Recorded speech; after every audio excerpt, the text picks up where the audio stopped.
جب وہ آئے گا تو دروازہ بند کر دیا جائے گا. اسی طرح کئی بار اس کو بلایا جائے گا کہ آؤ جنت میں، وہ جنت کے قریب آئے گا، دروازہ بند کر دیا جائے گا، پھر دروازہ کھول کر بلایا جائے گا آؤ آؤ قریب آؤ، مگر وہ اتنا مایوس ہو گیا ہوگا کہ لگتا ہے پھر جاؤں گا تو دروازہ بند ہو جائے گا، اس لیے وہ جنت میں ہی نہیں جائے گا. گویا جو دنیا میں لوگوں کو ستائے گا، قیامت کے دن اس کو اس طرح بتایا جائے گا کہ تم لوگوں کے ساتھ جو مذاق کرتے تھے آج جنت کی طرف بلا کر دروازہ بند کر دیا جائے گا. یہ انداز نہ رکھیں، تکلیف ہوتی ہے. آپ کہتے ہیں یار سامنے والا بھی ہنستا ہے جب میں اس کو موٹو بولتا ہوں، جب میں اس کو چھوٹو بولتا ہوں، جب کالو بولتا ہوں، جب اس کو کہتا ہوں تو لنگڑا ہے، تو اچھا توتلانا بیچارہ جو توتلاتا ہے جس کی آواز میں تھوڑا سا فرق ہوتا ہے، اس کے سامنے اسی کی زبان میں بات کرتے ہیں اور سارے دوست ہنستے ہیں، اور وہ بھی بیچارہ خسیانی ہنسی ہنستا ہے، تو ہم کہتے ہیں یار اس کو برا نہیں لگتا. ارے پوچھو اس سے، دل میں رو رہا ہوتا ہے کہ یا اللہ میں بھی صحیح بولتا تو آج دوست مذاق تو نہ اڑاتے. ارے اس کا رنگ کالا ہے، تمہارا گورا ہے، اللہ نے بنایا اسے. اس کا قد چھوٹا ہے، رب نے بنایا، تمہیں اللہ نے اچھا بنایا. اس پہ اترانا نہیں، اس پہ غرور کرنا نہیں. آج کسی کا دل دکھا رہے ہو، ایسا نہ ہو جو نعمتیں تمہیں رب نے دی ہیں تم سے بھی واپس چھین لی جائیں. تو کبھی بھی اس طرح کسی کا مذاق نہیں اڑانا چاہیے. یہ بھی ایک انداز ہے لوگوں کا دل دکھانے کا اور تکلیف پہنچانے کا. میٹھے میٹھے اسلامی بھائیوں، اب آخر میں صدقہ و خیرات میں بھی کیا تکلیف پہنچاتے ہیں. کتنی عجیب بات. اصل میں دیکھیے شیطان جو ہے نا وہ اتنا ملعون ہے، ہمیں نیکی نہیں کرنے دیتا، اور نیکی کر لے تو چاہتا ہے یار اس کی نیکی ڈیمیج ہو جائے کسی طرح، یہ نیکی تو کر گیا اس کا نقصان ہو جائے. اب کیا کرواتا ہے؟ احسان جتواتا ہے. کسی غریب کی شادی کروا دی ہم نے، کسی کو علاج کروا دیا، کسی کی ماں بیمار تھی تو اس کو علاج کرا دیا، کسی کا قرضہ تھا قرضہ اتار دیا. اب کیا کرتے ہیں لوگ؟ ہاں بھائی یاد ہے نا تیرا علاج میں نے کرایا تھا، وہ دن یاد ہے تیری بہن کی شادی کروائی تھی، نوکری نہیں تھی تیرے پاس، نوکری میں نے دلائی تھی، بھول تو نہیں گیا نا؟ آج ماشاءاللہ اتنا بڑا کاروباری ہو گیا، پہلا قرضہ مجھے سے لینے آیا تھا. اب وہ بندہ شرم سے پانی پانی ہو جائے کہ یار کاش اس سے نہ ہی لیتا تو اچھا تھا، یہ جب دیکھو ملتا ہے مجھے ذلیل کرتا ہے. میٹھے اسلامی بھائیو، قرآن کہتا ہے، میں نہیں کہہ رہا، قرآن پاک میں اللہ تبارک و تعالیٰ نے کیا خوبصورت ہماری تربیت فرمائی. قرآن کہتا ہے اپنے صدقے باطل نہ کر دو، احسان رکھ کر اور ایزا دے کر. جو جتاتا ہے نا اپنا احسان، اس کا صدقہ بھی باطل ہو جاتا ہے. آپ صدقہ دیں، اللہ کے لیے دے رہے ہیں، جتلانا کس چیز کا. اچھا اب آپ کہیں گے، دیکھیں میں دوبارہ کہا تھا نا میں کچھ مثالیں دوں گا. اب آپ کہیں گے یار میں تو ایسا نہیں کرتا، نہیں جتاتا. اچھا ٹھیک ہے آپ جتاتے نہیں ہیں، لیکن بیک آف دا مائنڈ کیا ہوتا ہے کہ یار میں نے اس کے پیسے دیے نا، اس کی مدد کی ہے، اب یہ میرا ہر وقت مجھے سلام دعا کرتا رہے گا، میری خدمت کرے گا، میری بڑی عزت کرے گا، جدھر جاؤں گا کھڑا ہو جائے گا کیونکہ میں نے سپورٹ کیا ہے. یہاں تک ہمارا مائنڈ سیٹ ہوتا ہے کسی کو عمرے پہ بھیج دیں، کسی کو حج پہ بھیجیں، کیا بولتے ہیں بھائی ہر چکر میں میرے لیے دعا کرنا، میں نے دیے نا پیسے. اس کو کہتے ہیں یہ نہیں ہے میں نے دیے پیسے، دیکھ بھولنا نہیں. اب وہ بھی کہتا ہاں بھائی آپ کے تو نام پہ عمرہ بھی کروں گا، آپ کے نام پہ طواف بھی کروں گا، آپ کو کدھر سے بھولوں گا. اور ہم بھی شاید فون کر کے ہی پوچھتے ہوں گے ہاں بھائی کتنی دعائیں کی میرے لیے. اب بیک آف دا مائنڈ سوچیں کہ یہ صدقے کا بدلہ تو نہیں. اچھا پھر ہمارا یہ بھی ذہن ہوتا ہے کہ جس کی مدد کی ہے نا آفس میں، کسی ملازم کی مدد کر دی، گھر دلا دیا، اب تو یہ سب سے زیادہ میری عزت کرے گا. یار یہ کہیں صدقے کا بدلہ تو نہیں. صدقے کا بدلہ تو مجھے اللہ سے لینا تھا. آئیے میں آپ کو بتاتا ہوں ہمارے اسلاف کیا کرتے تھے. بی بی عائشہ صدیقہ رضی اللہ تعالی عنہا، حضرت ام سلمہ رضی اللہ تعالی عنہا، ہماری امی حضور ہیں، امہات المومنین ہیں. ان کا ایٹیٹیوڈ کیا ہوتا تھا؟ یہ جب کسی کو صدقہ دینا ہوتا نا تو اپنے خادم کو بھیجتی، کہتی جا کے صدقہ دے آؤ، اگر وہ کوئی دعا دینا تو وہ دعا نوٹ کر کے لے آنا. وہ مثال کے طور پہ آ کر بتاتا کہ بی بی جان انہوں نے آپ کو 4 یہ والی دعائیں دی ہیں، تو آپ ہاتھ اٹھاتی اور وہی 4 دعائیں اس کے لیے کرتی، اس فقیر کے لیے، اور فرماتی دعا کے بدلے دعا ہو گئی، صدقے کا ثواب اللہ سے لیں گے. وہ دعا بھی نہیں چاہتی تھی کہ ہم کسی کو مدد کریں تو یہ دعا کریں. ہم کیا کہتے ہیں، یار بابا میرے لیے ذرا خاص دعا کرنا، میرا کام اٹکا ہوا ہے. اٹ مینز کہ میں نے جو دیا ہے مجھے اس کے بدلے تم سے کچھ چاہیے. ایک تو احسان جتانا وہ تو بہت ہی برا، وہ تو باطل کر دیتا ہے، مگر پیوریفیکیشن یہ ہے، صدقے کا کمال یہ ہے کہ آپ کسی کو صدقہ دیں، کسی کی مدد کریں، اس کے بعد یہ امید نہ رکھیں کہ اس سے مجھے کچھ ملے گا. ارے میں نے دیا رب کے لیے ہے، میں رب سے اس کا انعام چاہتا ہوں. میٹھے اسلامی بھائیو، اس کا اصل کانسیپٹ پتہ ہے کیا؟ غلطی کیوں کر جاتے ہیں ہم؟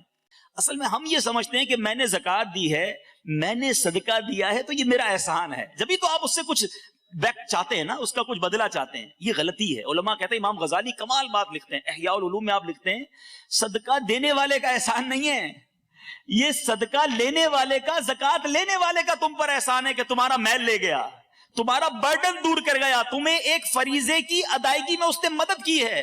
ہونا تو یہ چاہیے کہ میں صدقہ دوں, خیرات دوں, اور اس کا شکریہ بھی ادا کروں کہ بڑی مہربانی آپ مجھ سے, میرا فریضہ آپ نے ادا کر دیا. آج بندہ مسجد کو, مدرسے کو, اگر کسی مذہبی شخصیت کو چندے دیتا بھی ہے تو اس کو دھکے کھلاتا ہے, آج نہیں آنا پرسوں آنا, پرسوں نہیں آنا 4 دن بعد آنا. او بیچارہ وہ غریب آدمی دھکے کھا رہا ہے. ارے اس پر تمہارا احسان نہیں ہے, آپ پر اس کا احسان ہے کہ وہ آ کر آپ کا میل لے کے جا رہا ہے اور آپ کا ایک فرض ادا کرنے میں آپ کا سپورٹر بن رہا ہے. تو بہرحال میٹھے اسلامی بھائیوں, بہت سارے طریقے ہیں. ایک اور طریقہ بتا دوں آخر میں, کہ اب ایک اور غلطی کیا کرتے ہیں, کسی کا خط پڑھنا. میرے آقا علیہ الصلوۃ والسلام نے فرمایا, حدیث کا خلاصہ ہے, جس نے کسی کا خط بلا اجازت پڑھا اس نے جہنم میں دیکھا, آگ میں دیکھا. اچھا خطوں کا تو زمانہ نہیں ہے, مگر موبائل فون تو ہے نا آج کل. کسی کا فون اٹھایا میسج پڑھنے شروع کر دیے, کسی کا فون. اچھا اب کیا ہوتا ہے, کسی کے برابر پہ بیٹھ کے بندہ کوئی میسج بنایا تو وہ جھک جھک کے دیکھ رہا ہوتا ہے. ارے اللہ کے بندے, آپ کا کام ہی نہیں ہے کہ آپ کسی کی پرائیویسی میں دخل کریں. یہ بھی تکلیف ہے مسلمانوں کو, اور یہ آگ میں دیکھنا فرمایا نبی پاک نے. ہم کہتے ہیں میرا دوست ہے یار, میں اس کا موبائل یوز کر سکتا ہوں. نہیں, کوئی نہیں چاہے گا کہ آپ اس کی گیلری میں جا کر اس کی پکچرز دیکھیں. ہو سکتا ہے اس کی فیملی کی پکچرز ہو, اس کی کوئی پرائیویٹ بات ہو. تو یہ سب چیزیں تکلیف کا باعث ہیں. میں نے آپ کو پھر دوبارہ وہ حدیث سنا رہا ہوں کہ بہت سارے طریقے جس سے ہم تکلیف پہنچاتے ہیں. ضروری نہیں آپ گالیاں دینے والے ہوں, ضروری نہیں آپ لڑائی جھگڑے کرنے والے ہوں, لیکن یہ وہ مس بہیو ہیں جس کے ذریعے آپ کسی کو تکلیف پہنچا کر مسلمان کو ناراض کر سکتے ہیں. سامنے والا کہتا نہیں, اس کا مطلب یہ نہیں کہ وہ ناراض نہیں ہے, دل سے وہ خوش نہیں ہوتا. تو بہرحال اس اللہ کرے کہ آج کے اس بیان, مختصر سے بیان میں اور آپ یہ ریئلائز کرنے میں کامیاب ہو جائیں اور سیکھ کر جائیں ہر سٹیپ پر. اگر ہو گئی ہے نا غلطی, کوئی بات نہیں, انسان ہے, ہم انسان ہیں نا, غلطی ہو سکتی ہے. میں کسی کا دل دکھا دیا, پھر دوبارہ اسے فون کرے, بھاری پڑے گا. ہاں یہ نفس کو ہے بڑا بھاری, اور خاص طور پہ اگر کوئی آپ سے ماتحت ہے, آپ کا بیٹا ہے مثال کے طور پہ. الحمدللہ میں آپ کو تحدید سے نعمت کے لیے بتا رہا ہوں, امیر اہل سنت سے سیکھا کہ اپنے بچوں سے بھی معافی مانگی ہے, کوئی بات نہیں. اور بچوں کے دلوں میں عزت کم نہیں ہوگی, اور بڑھ جائے گی کہ یار والد ہو کر بچوں سے معافی مانگ رہا ہے, مانگے. ان کی تربیت ہوگی کہ وہ بھی آگے معافی مانگنا سیکھیں گے کسی سے. آپ اپنے کسی امپلائی کو بلا لیں کہ یار مجھے لگتا ہے میں نے آپ کی, یا بلکہ کہہ ہی دیں, ہو سکتا ہے میں نے کئی بار آپ کا دل دکھایا ہو, اللہ کی رضا کے لیے مجھے معاف کر دینا. تو وہ تھوڑی آپ کی سیٹ پہ آ کے بیٹھ جائے گا, چلو سیٹ صاحب معاف نہیں کروں گا, میرے کو سیٹ دے دو. وہ بھی خوشی خوشی سے معاف کر لے گا, آپ کی عزت ہی بڑھے گی. لیکن کیا پتا میں نے, اور اپنی بیوی سے معافی مانگ لے, اپنے ماں باپ سے تو ہر وقت معافی مانگنی چاہیے. یہ سب وہ چیزیں ہیں جو اسلام مجھے اور آپ کو سکھاتا ہے. اور فیملی ہے نا, یاد رکھیں ہمارا ایٹیٹیوڈ بڑا اچھا ہے, مگر کس کے ساتھ اچھا ہے, ہمارے کسٹمرز کے ساتھ. ہماری دکان پہ کوئی گاہک آ جائے, ارے ماشاءاللہ آئیے آئیے حاجی صاحب کیسے ہیں, طبیعت ٹھیک ہے, آئے بیٹھے بیٹھے چائے پیئیں گے, اچھا ٹھنڈا منگاتا ہوں, چائے نہیں پینی تو, اچھا کھانا کھایا کہ نہیں, کھانا منگواؤں آپ کے لیے, بڑے دنوں بعد آئے, طبیعت کیسی ہے, اور گھر میں سب ٹھیک ہے. اتنی مسکراہٹیں, اتنی خدمتیں. سچ بتاؤ یہ ایٹیٹیوڈ کبھی ہمارا ہمارے والد کے ساتھ رہا؟ ہم نے اپنی ماں کے ساتھ کبھی اس انداز میں بات کی کہ ماں آپ کی طبیعت کیسی, کچھ کھانا پیش کروں؟ ہے کسٹمر کے لیے سب ہے. اچھا بالکل اسی طرح دوست, یہ ینگسٹر بیٹھے, ارے دوست تیرے لیے جان حاضر, بولنا کدھر کھانا ہے, چلو چلو یار بس تو حکم کر. ساری جو محبتیں, جو پیار ہمارے فرینڈز کے لیے, ہماری فیملی کے لیے ہے, ہمارے کسٹمرز کے لیے ہے, کیا ہمارے گھر والوں کے لیے ہے؟ میں آپ کو حدیث پاک سناتا ہوں. میرے آقا علیہ الصلوۃ والسلام فرماتے ہیں, تم میں سے بہترین وہ ہے جو اپنے گھر والوں کے ساتھ بہترین ہے. اور فرمایا سن لو, میں تم سب سے زیادہ اپنے گھر والوں کے ساتھ اچھا ہوں. میرے آقا فرما رہے ہیں.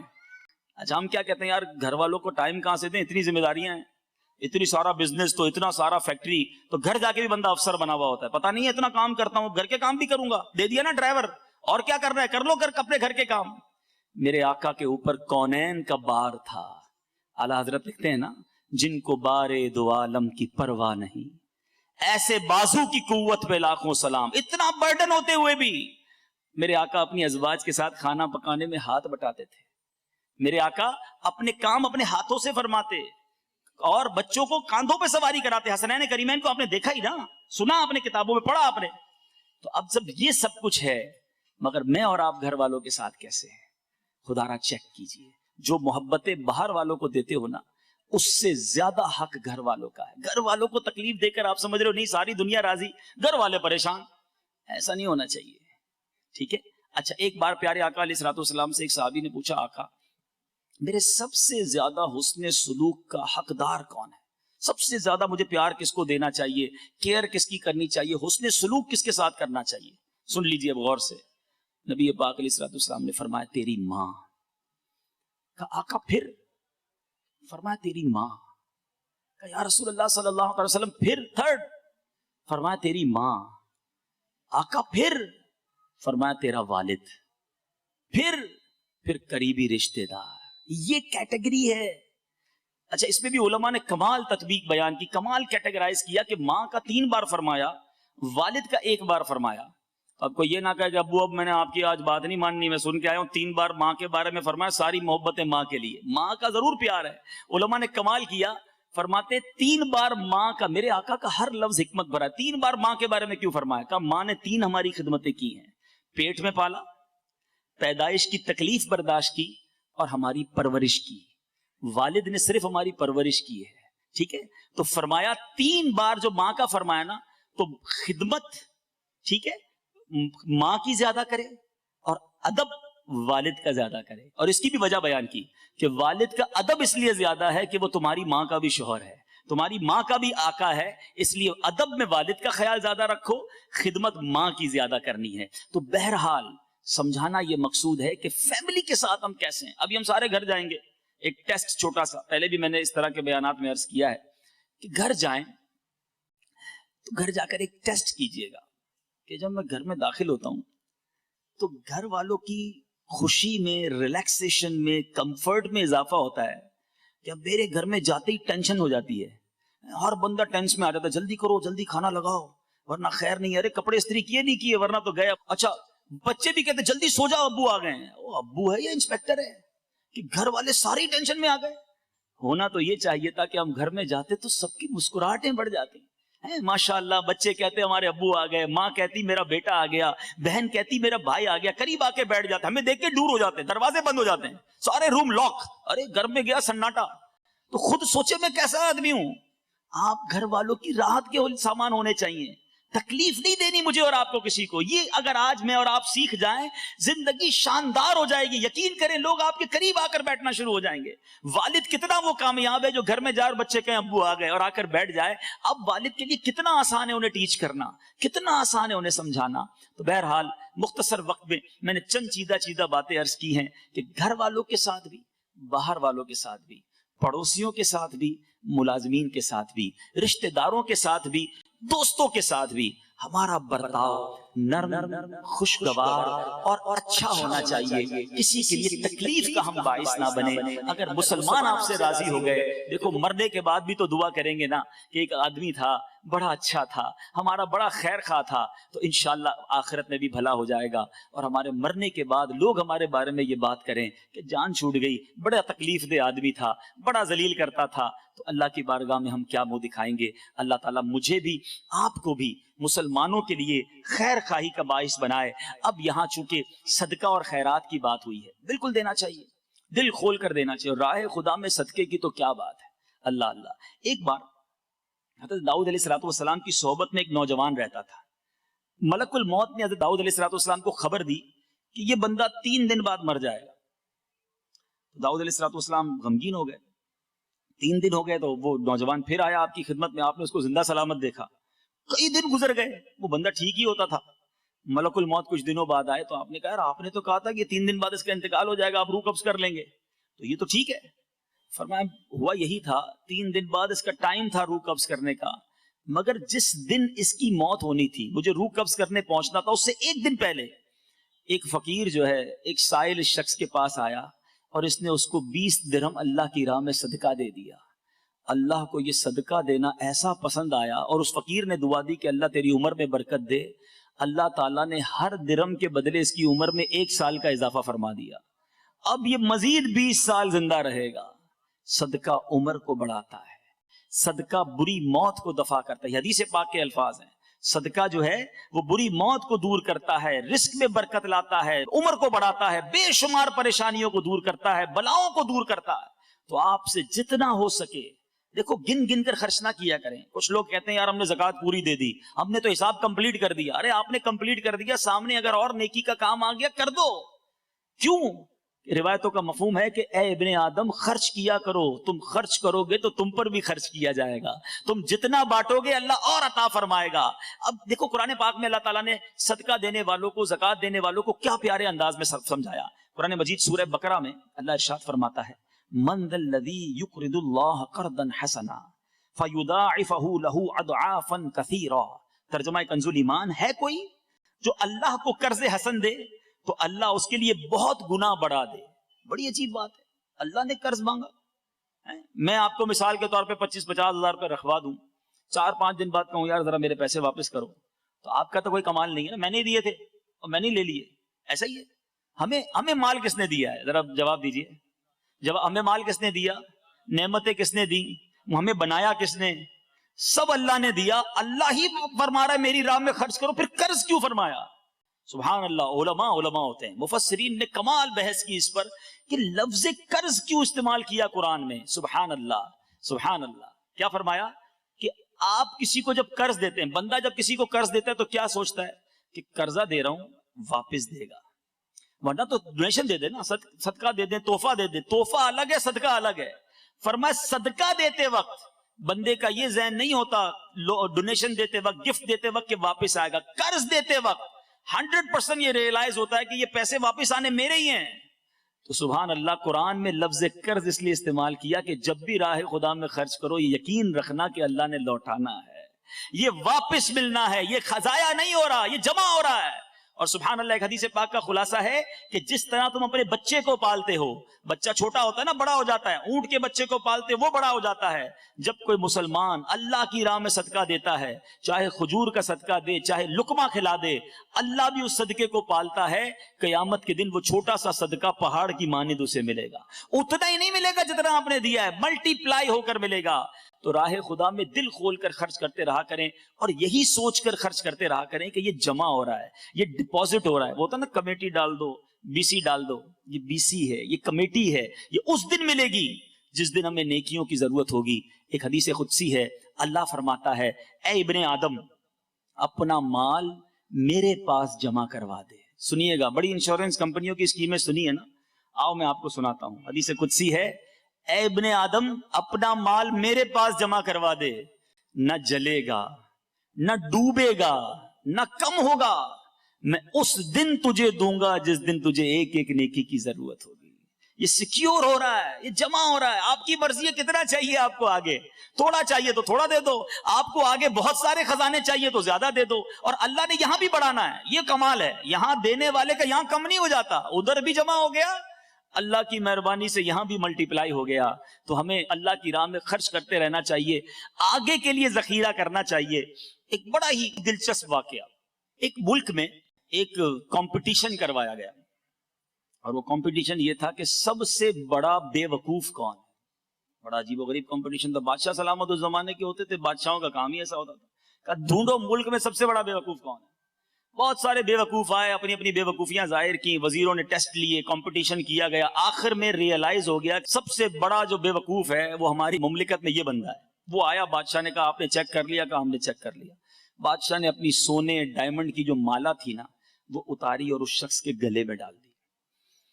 تھوڑے دنوں بعد اس بے وقوف کو پتا چلا کہ بادشاہ سلامت بڑے بیمار ہو گئے اور زندگی کی آخری گھڑیاں ہیں, بہت زیادہ بیمار ہو گئے. وہ بے وقوف پہنچ گیا بادشاہ صاحب کے پاس. کہ بادشاہ سلامت کیسے ہیں آپ, ٹھیک ہیں؟ کہ بہت حالت خراب ہے اور اب تو یہ دنیا چھوڑنے کی تیاری ہے, اینڈ آف دا لائف تھا. بے وقوف تھا نا, کہتا کہاں جا رہے ہیں آپ؟ کہا یہ جہان چھوڑ کے جا رہا ہوں. اچھا آپ یہ دنیا چھوڑ دیں گے؟ کہاں بس یہ دنیا آپ چھوڑ دوں گا.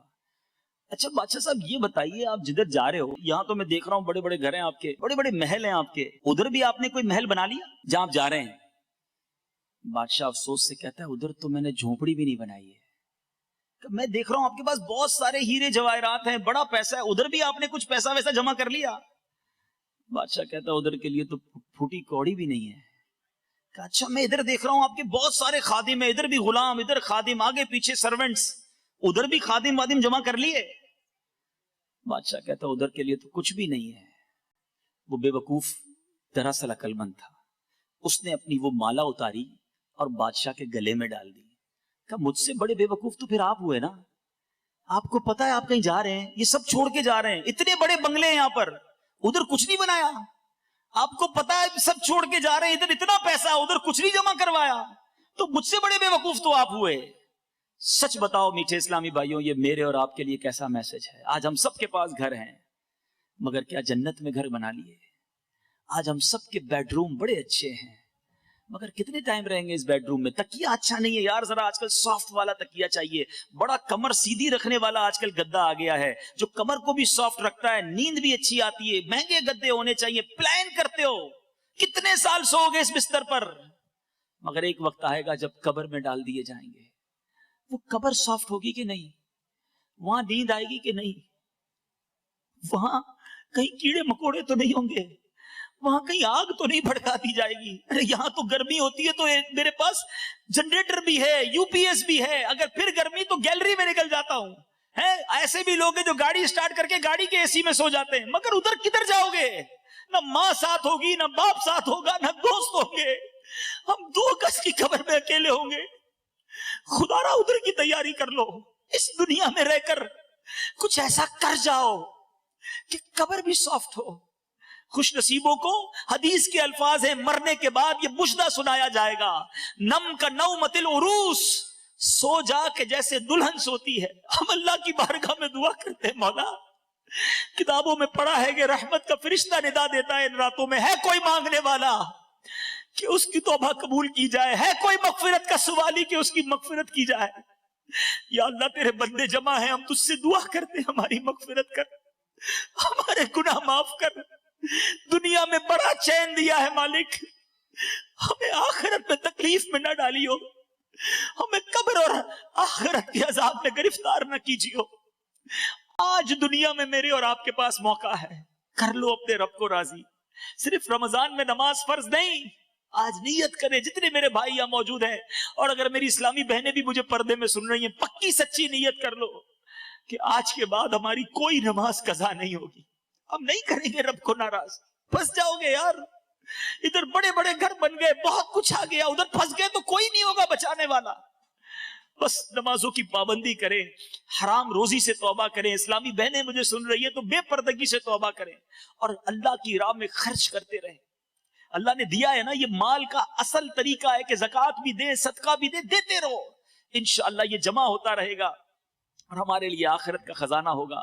اللہ تعالیٰ مجھے بھی اور آپ کو بھی ایسا بندہ بنا دے کہ ہم کسی کو تکلیف نہ دیں، اور اس دنیا میں رہ کر اپنی آخرت کو تیار کرنے والے کاموں میں ہم مصروف ہو جائیں۔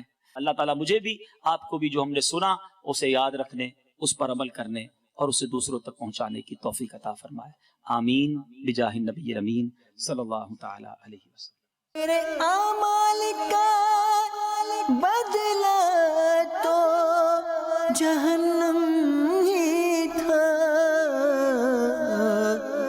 میں تو جاتا مجھے سرکار نے جانے